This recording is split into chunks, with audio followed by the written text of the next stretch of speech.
episode of 804 Real Estate Live. I'm Kevin Randisi, the principal broker and owner of 804 Real Estate, and this is our show.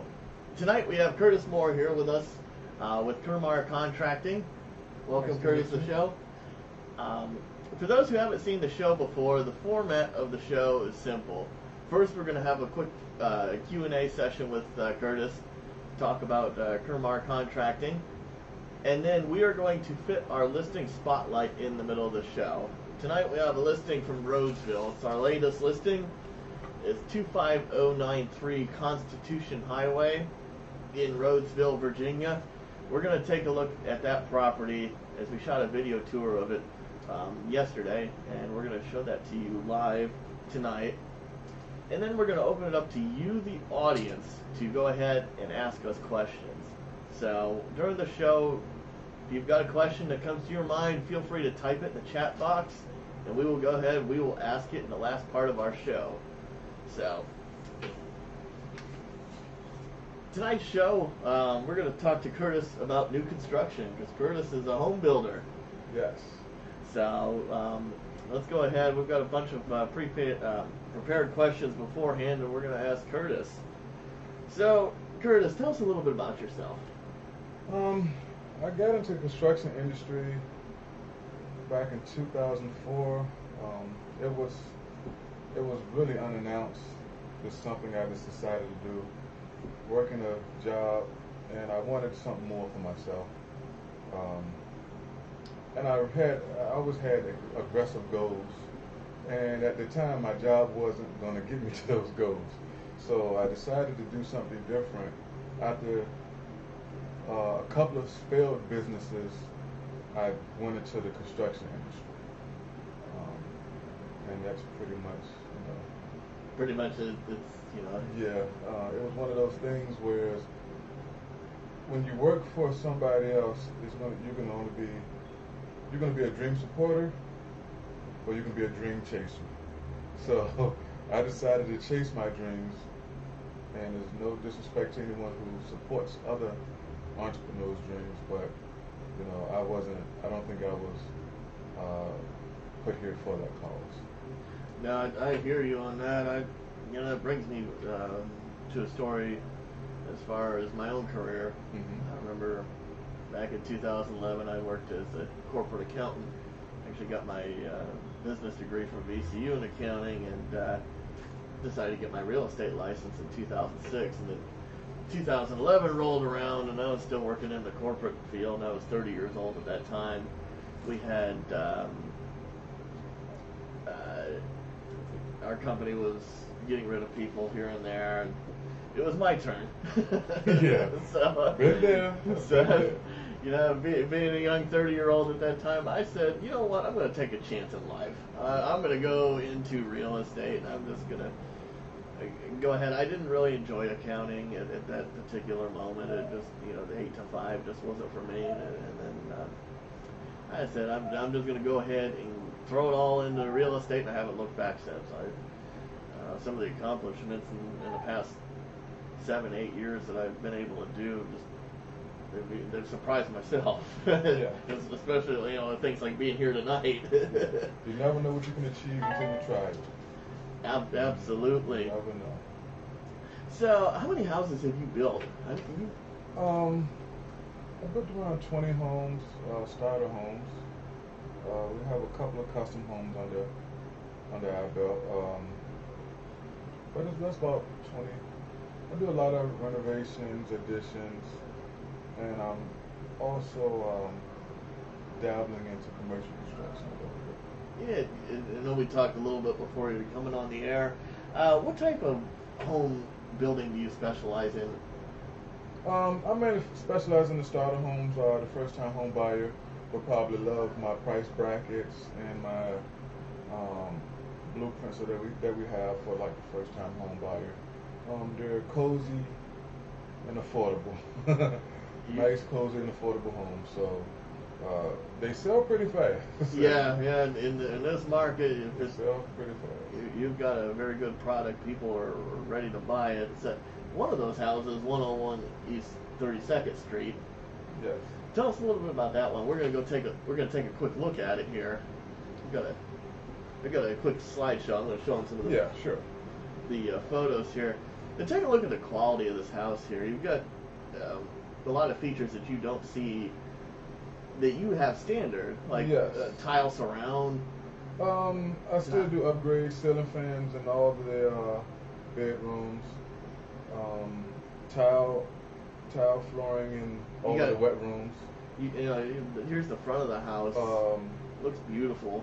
You got the tile surround here, the tile floor. Upgrade on the vanity. There's granite vanities. The ceiling fan in the bedroom here. Hardwood in the living room and hallway. This is such a nice open layout too, as far as that kitchen. And then the living room here, you've got the recessed lights and all that natural light that's coming in here. That home was when I first started building that particular blueprint. In the city of Richmond, a lot of the lots are narrow, so I came up with some designs myself after looking online for blueprints. I couldn't really find nothing that was feasible for my liking. So I sketched that out, and I got with my designer, Scott Price, from Price Designs out of Colonial Heights. He's an excellent blueprint guy. We pretty much came up with that layout, and that home has just enough space and functionality to make you happy until you outgrow it. Right.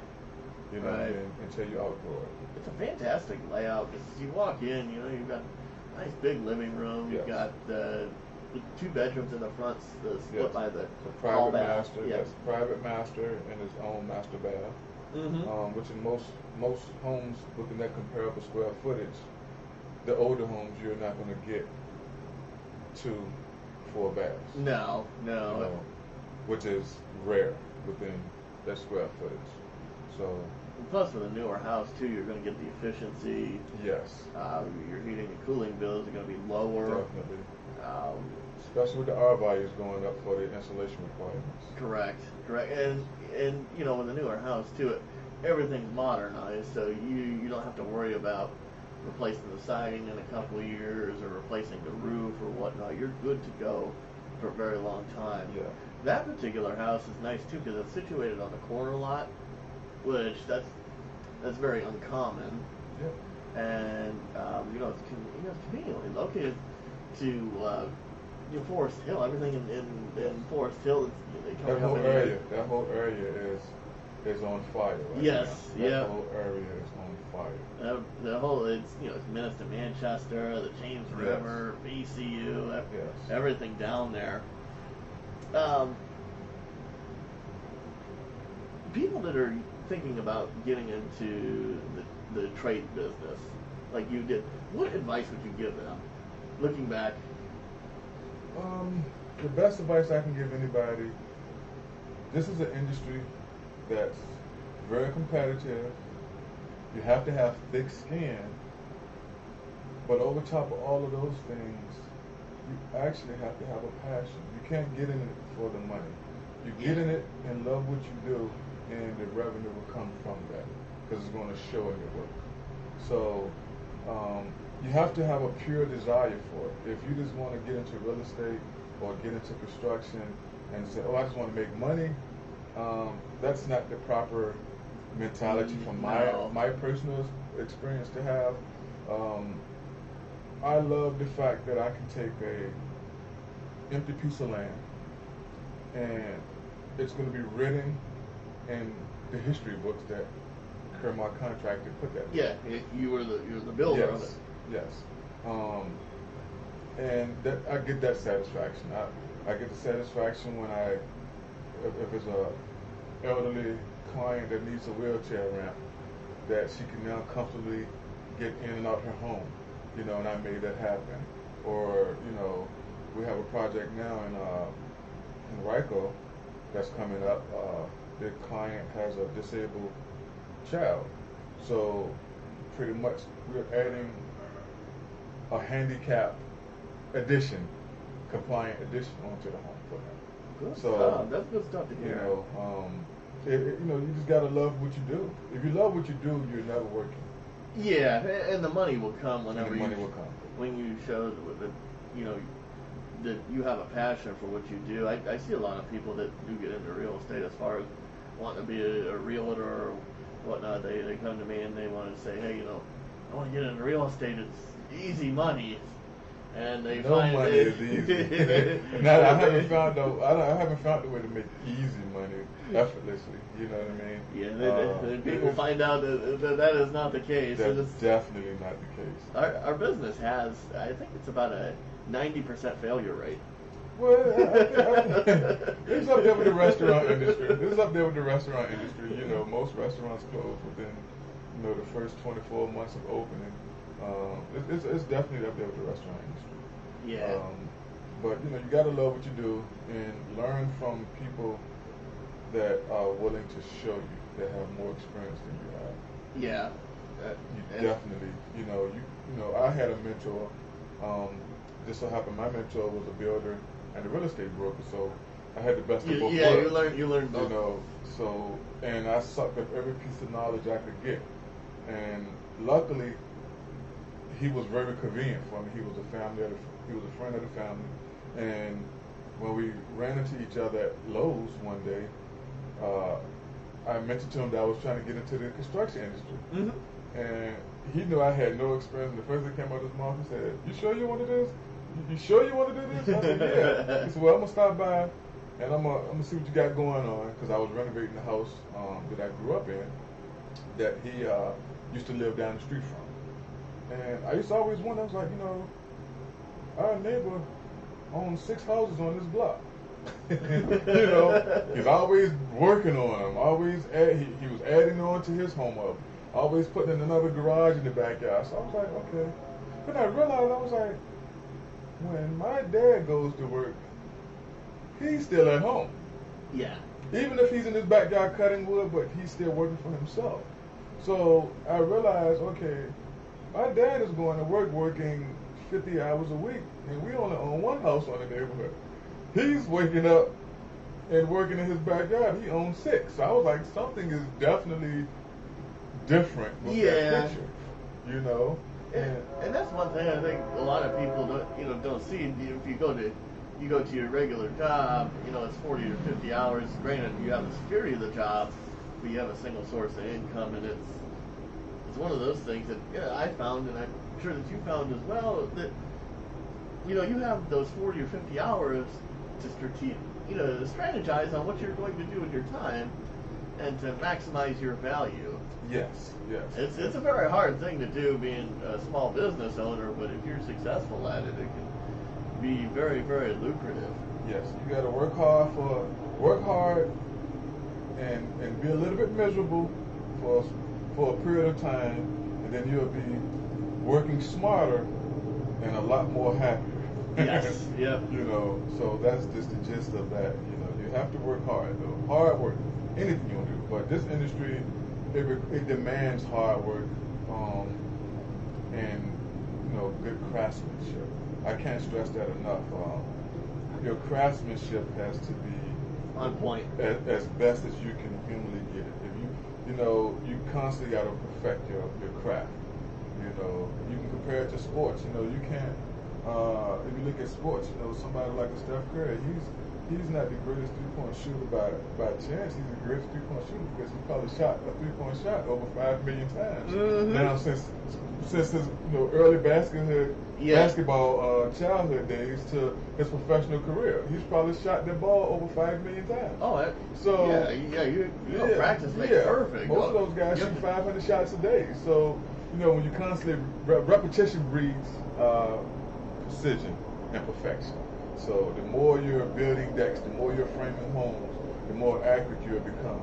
And the first deck that you the first build deck might be a little lopsided or whatever. Do it on your own property. Don't do it for nobody though. Practice does make perfect. So, but if you got a good mentor, yes, definitely. they can show you how to do it the right way and work under their tutelage for that particular trade.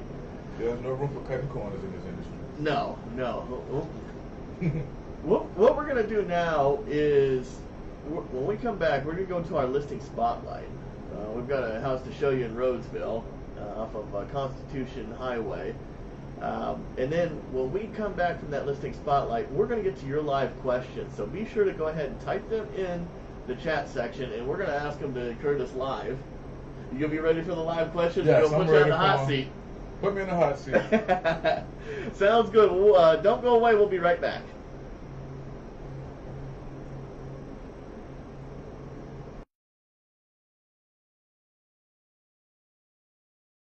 I've bought and sold several properties using the team over at 804 Real Estate. They're dependable, reliable, and they're a wealth of knowledge. For properties that I buy, they help recommend properties to me that might be good investment opportunities. For properties that I sell, they usually sell them in a week or less for me. 804 Real Estate, I highly recommend them for your next real estate transaction. Thinking of buying or selling your next home? Call us at 804-477-8700. 804 Real Estate, your local residential real estate brokerage. Hi, this is Bethany Rolando, Realtor with 804 Real Estate. Tune into our show, 804 Real Estate Live, every Wednesday morning at 5 a.m. on CW Richmond.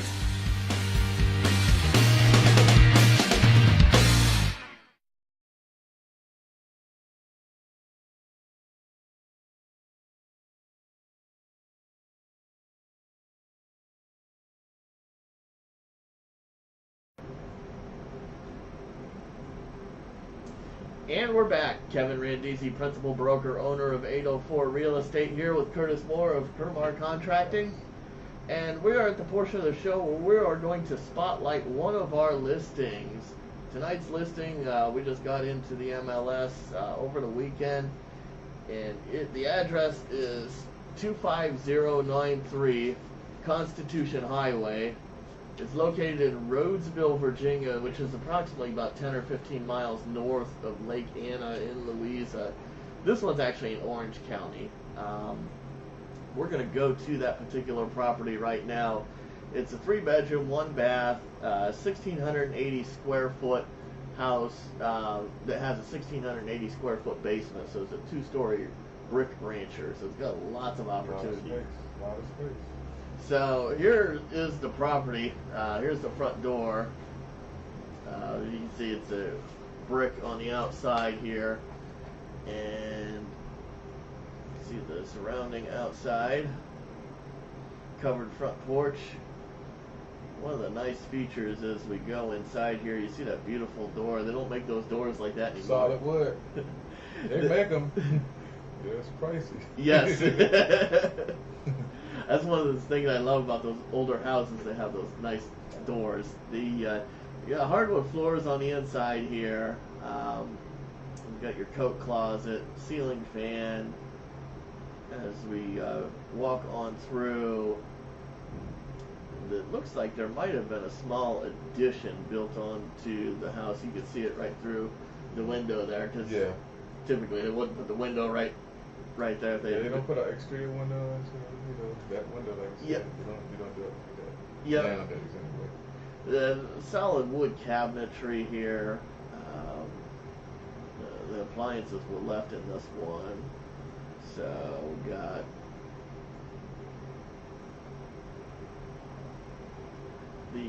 the kitchen. This particular house looks to be in really good condition for a foreclosure. That's surprising. Yeah. Some of these foreclosures, I walk in and 10 seconds later, I want to walk right back out. Yeah. That's so bad. They didn't get a chance to destroy it. You got a huge great room right here with a beautiful brick fireplace. As we are looking at that fireplace a little bit more here, we'll walk back on through to the hallway, and we're going to peek at some of the bedrooms here. We're going to peek at the first one on the left and put a nice ceiling fan in there. And I'm actually amazed at how nice this house is for being bank owned. Typically they're not like that. And it even has a smoke alarm. Yeah. On top. Especially for older homes. A decent sized closet too. Yeah. So we got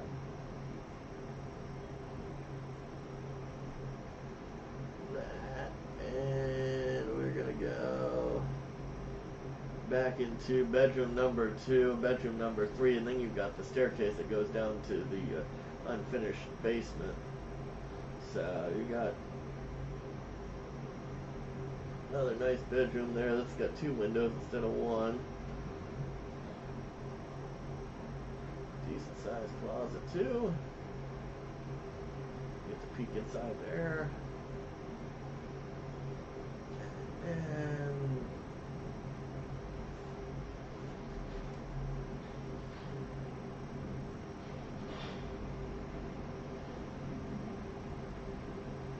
we're going to go into bedroom number 3 here. This one looks to be the master. I took the doors with them. Yeah, I noticed that. Didn't want to say anything. No, they took the doors with them. But the nice thing about this house has got all these beautiful hardwood floors throughout it. And then down into the basement. We're going to take a quick peek into the basement here. It's unfinished. This house did not have power on at the time of the filming, so we kind of had to use our flashlight there. But it's unfinished. It's got a small little workshop in there.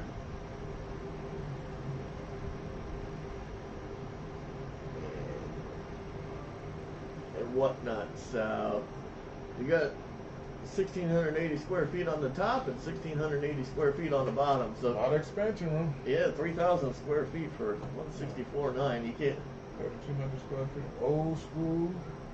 can't All brick. can't beat that. Can't beat that. So we are gonna come back. Feel free to go ahead. If you have questions on that one, you can ask us live. That's the fun of shooting a live show. Yeah. You can go ahead and shoot your questions live along with that, and then when we come back, what we're going to do is we're going to ask Curtis your live questions. So don't go away.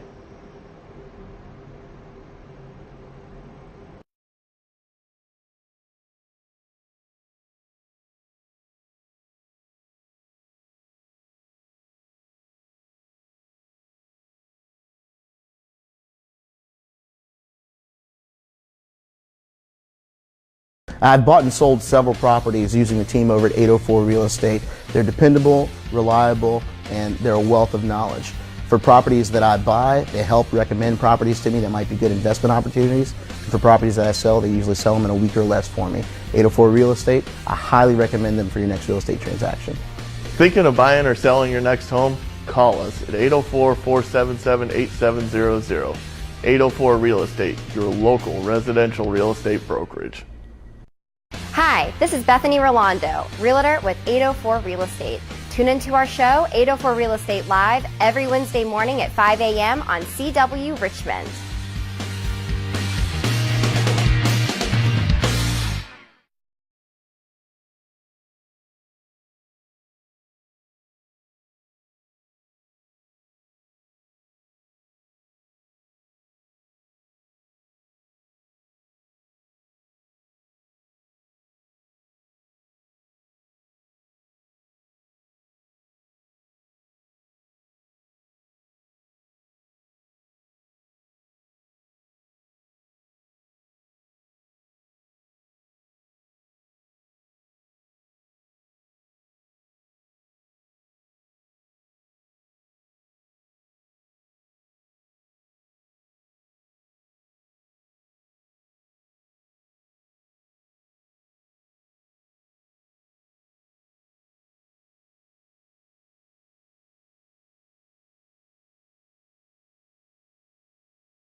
Well, I did it again. And we're back. Kevin Randisi, principal broker, owner of 804 Real Estate. I know I forgot to turn the volume on when I came back from commercial, so we got to do this again. My bad. I know that I'm going to get a lot in the comment section. Here with Curtis Moore of Curmar Contracting. Good thing is you get to go over those questions again. Yes. So, I get to ask them again. Looking back, if there's one thing that you could do over again, what would it be and why? The one thing I would do over, first, it's multiple things, but the first one would be, you gotta trust your gut instinct, especially once you get some experience in the industry. Your experience and your gut instinct is what's gonna make you successful. If you know it's a deal, chances are it's a deal.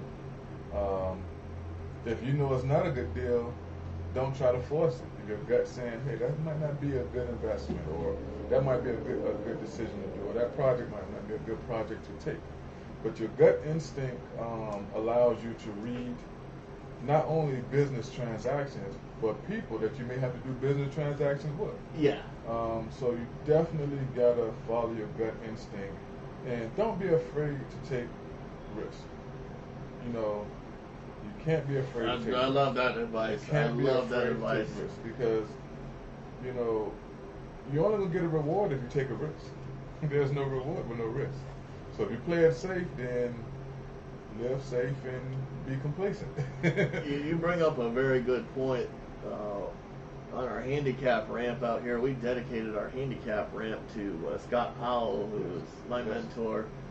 I had the pleasure of meeting Scott myself. He was a great agent, great person. Yeah, he passed away in 2016 after a lengthy illness. But on the bottom of his placard out here, we put a quote and from Muhammad Ali, and it says, you know, he who is not courageous enough to take risk will accomplish nothing in life. And I think that is extremely true. That's truly factual. So from looking back to looking forward, where do you see yourself in the next 5 to 10 years? The next 5 to 10 years, I definitely want to expand more into the commercial sector of construction. Being a master plumber, we've been doing a lot more commercial work. Right now we're currently doing a Jamaican cuisine restaurant in Chesterfield County. And we've also done some coffee shops, Brewers Cafe. We participated in that on Manchester. AJ Brewer, great guy. Get some coffee from him. So the commercial sector is really great because it allows you to help other people achieve their dreams. You know, unlike a homeowner, they love their home, but that home, the goal of the home is pretty much getting the home. Correct. But when someone is trying to open a business or revitalize or revamp that business, you can be the person that actually bring their dream into fruition. It bring it to life. You know, and they need you. There's no getting away around it. And to that business owner, it's their heart and soul. Yes. Into that. And one thing I really love about commercial construction, unlike residential, it allows people to deal with unlicensed, unskilled people. Whereas in commercial, that's not the case. When you go commercial, everybody's licensed, everybody's insured, everybody's is qualified to do what they're doing. You know, and you're working with a bigger group of professionals. So it's a much better professional relationship. Your referrals can be much more aggressive in your favor. Also, just the networking ability of it. Right. You know, just when you're networking and you have people that you've done business with, those networking favors or that networking relationship in prior business relationship helps out. I can give a quick example of that. I have a great relationship with a structural engineer. When we were on the Brewers Cafe project, it was difficult finding a mechanical engineer that was coming in within budget. I made one phone call, and a mechanical engineer showed up that evening that came in below budget. That's good. Yes. That's good for the small business. Yes, it was great. But that's because of the relationship I had with the structural engineer. He directed me straight to the mechanical engineer, and they came in below budget, and that literally changed the momentum of that project. That project went from moving at this pace to moving along. Yes, and that was because I had that relationship with the structural engineer. Yeah. And that's when those things come in handy, because I may need to call that mechanical engineer for a project for myself.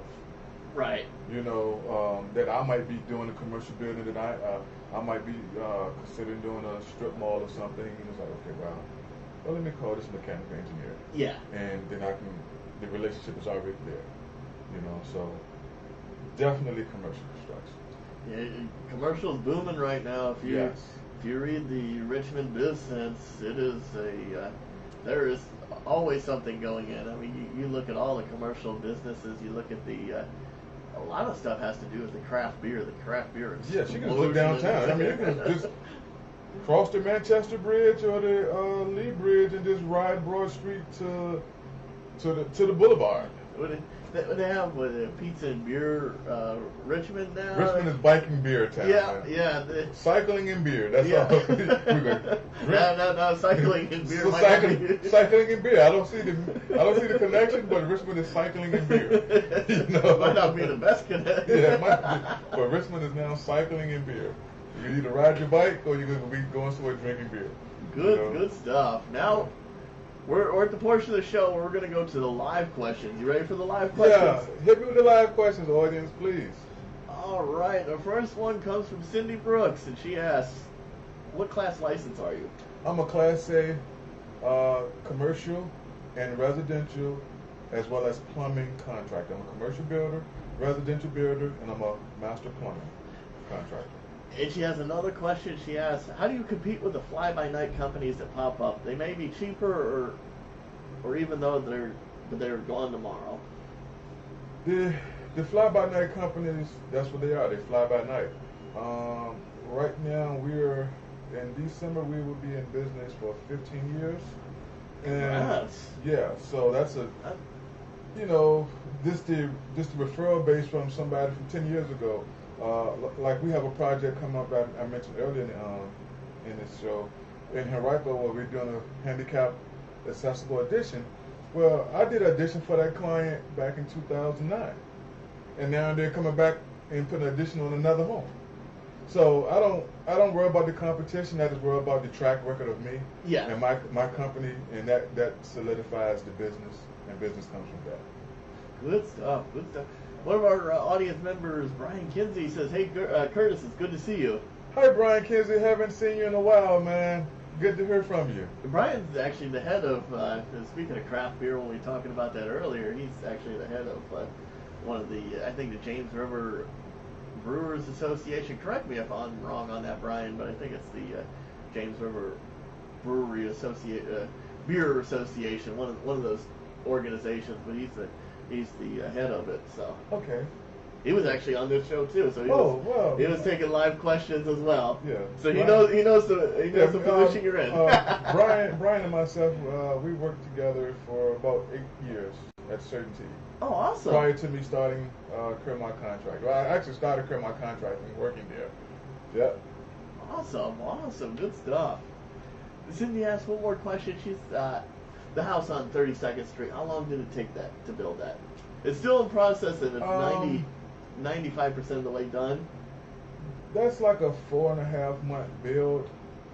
Well, there could have been a 90-day build, but we had some things that slowed it up a little bit, some weather, and at the time I wasn't really focused on it. I got the project, I bought the property, the lot, and I started building on it.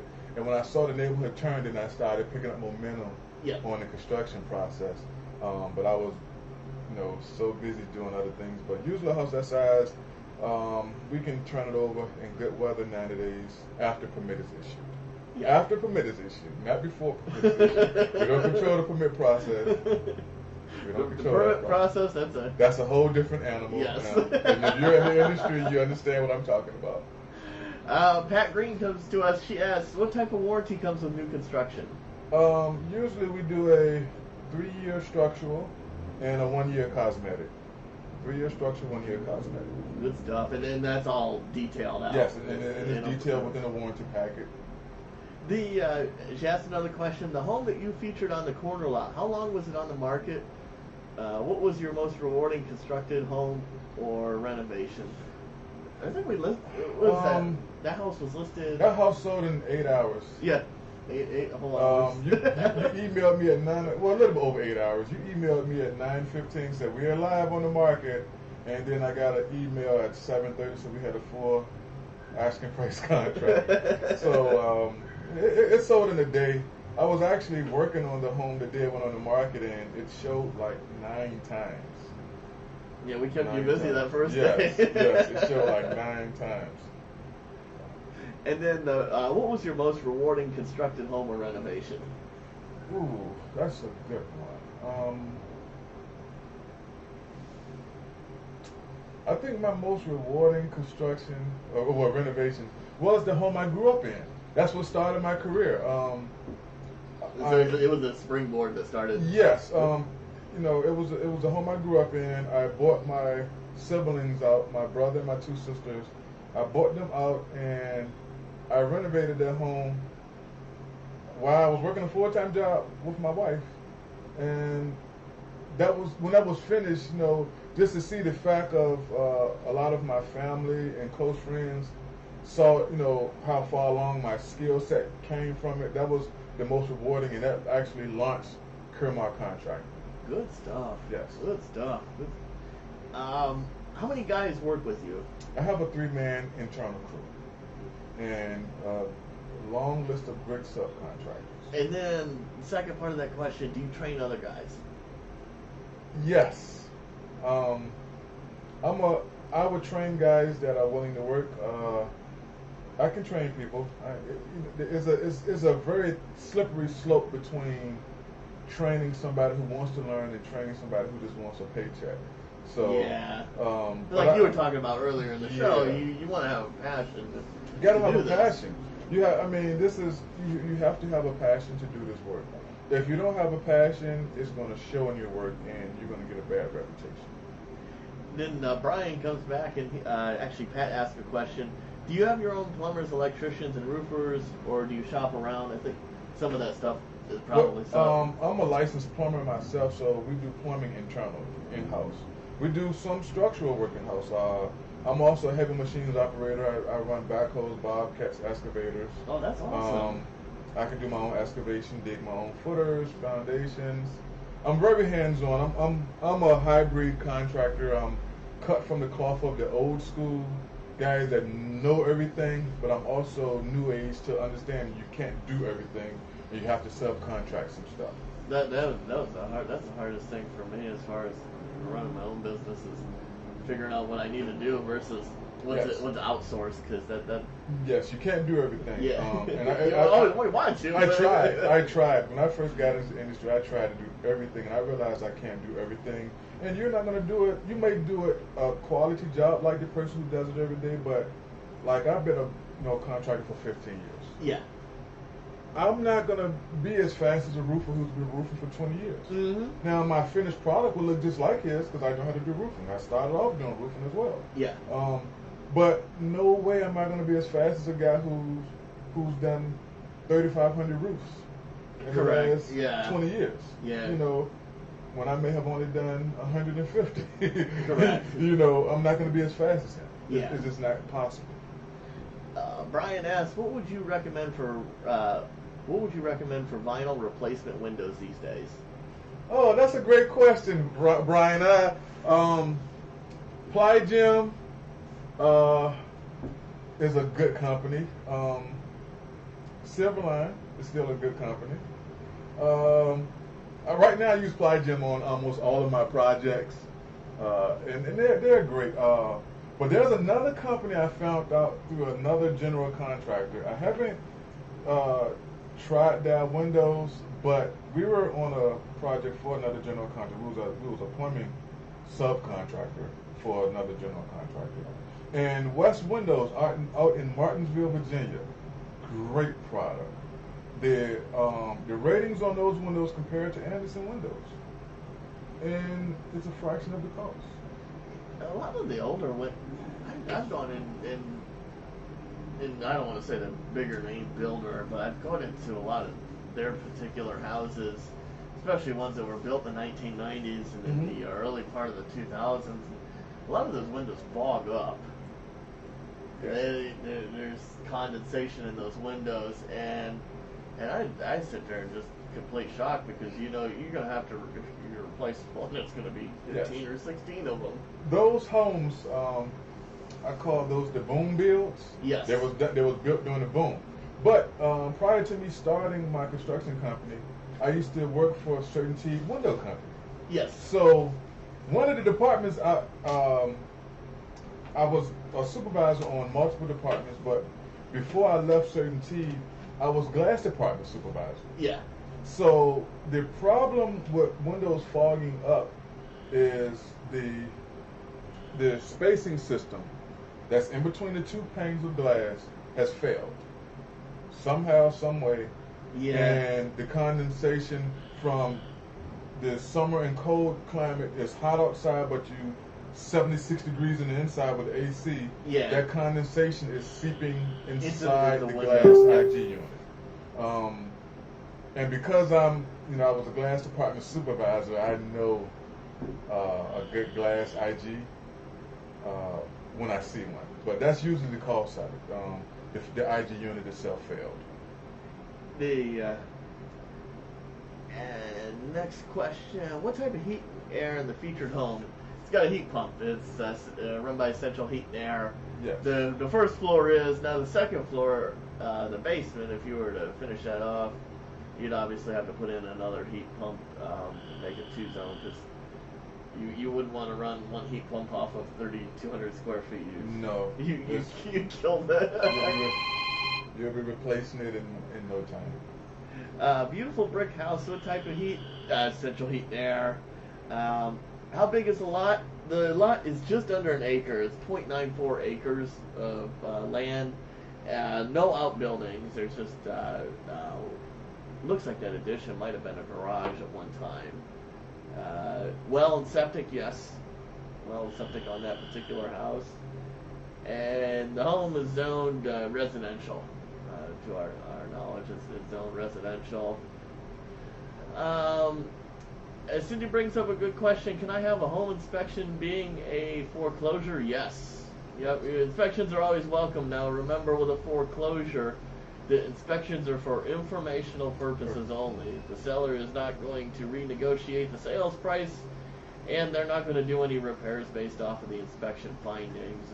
And that can impede financing, specifically FHA type of financing that has stricter lender requirements than something, say like conventional financing or possibly in-house or commercial financing. There's always a 2 or 3K loan. Yes. Yep. There's always a 2 or 3K loan if it needs repair. I do 2 or 3K yes, loans. Yep. Too. Yep. So if you need a 2 or 3K loan, you've got a 2 or 3K contractor. Yes. Let's see. And I know I screwed up the volume. I'm sorry. So let's go through all these. Let's see.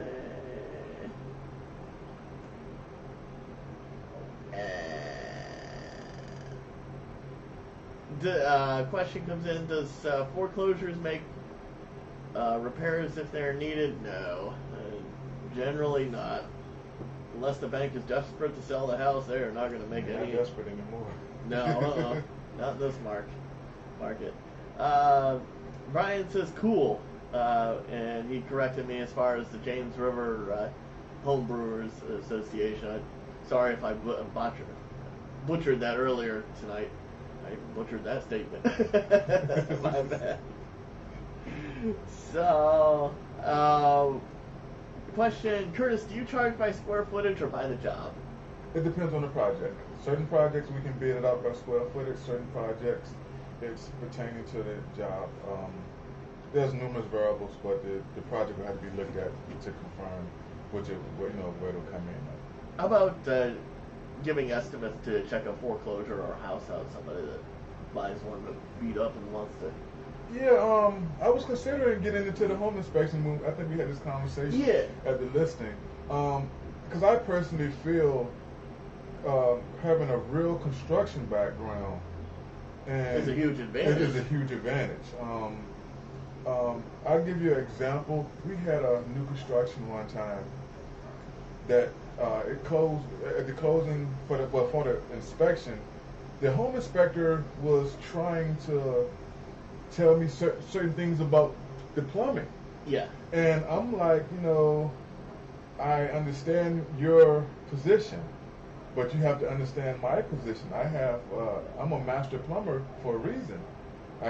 There's a certain level of educational requirements to get to that point. So the guys who actually build homes, renovate, we have a different key knowledge base than a home inspector that's just a home inspector.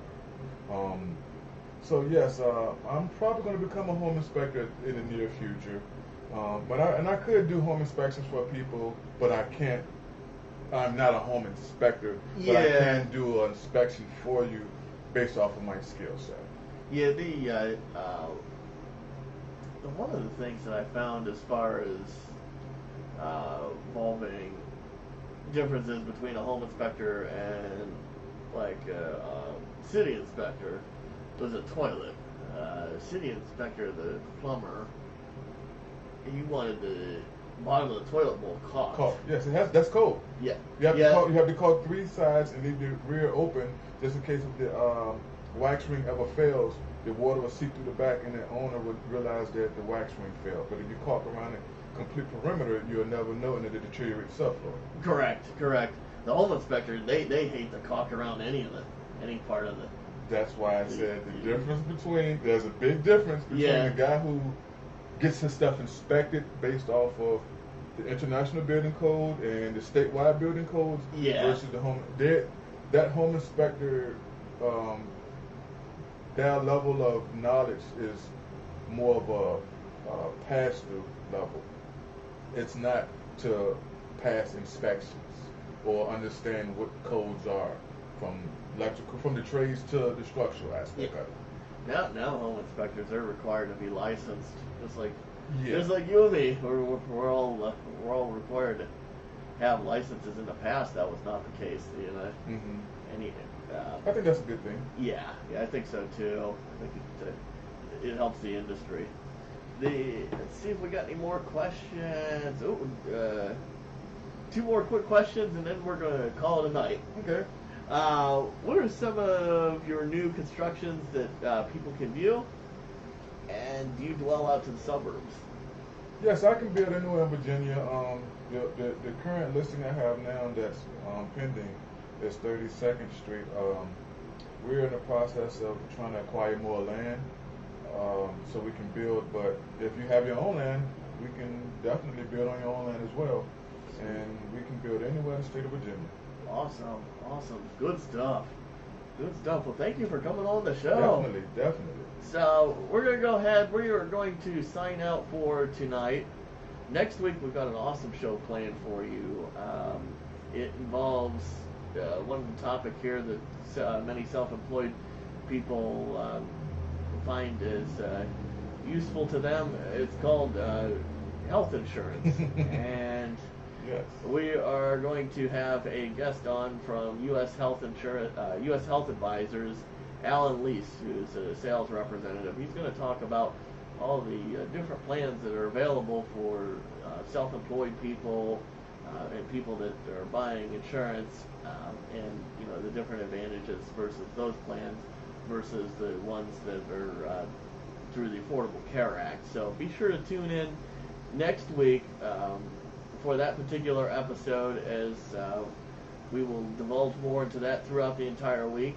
But until then, we're going to sign out for this week. Good night for those of us that are watching us on Facebook, and good morning to those of you who are watching us on the CW Richmond. Take care. We'll see you next week.